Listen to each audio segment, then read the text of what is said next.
Kapalaran ng Taurus ngayong araw ng January 29. Taurus.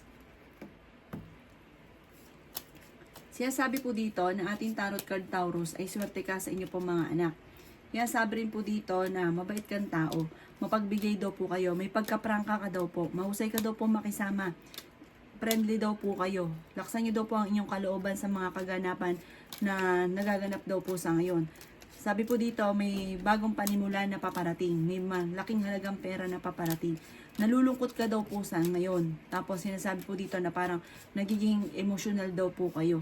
Parang huwag niyo daw isipin ng problema dahil maaaring mauwi sa depression.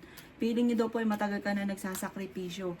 Parang pinanghihinaan ka daw po ngayon ng loob. Sinasabi rin po dito na kayo daw po ay honest na tao. Sabi rin dito na kayo ay fighter. Sabi po dito, i-release ko ano nagpapabigat sa inyong kalooban. Nagiging emotional daw po kayo. Sabi rin po dito na marami kang takot. Natatakot ka rin na magsimula muli. Sabi rin po dito na kailangan nyo daw po ng spiritual guide. Malakas daw po ang inyo pong karisma. At sabi po dito, mabait kang tao. Basta meron ka, hindi ka daw po madamot. Masipag at matyaga daw po kayo. Sabi rin dito na ang inyong pagiging masipag at matyaga, may patutunguhan. Maaaring makaipon ka na ngayong taon na ito.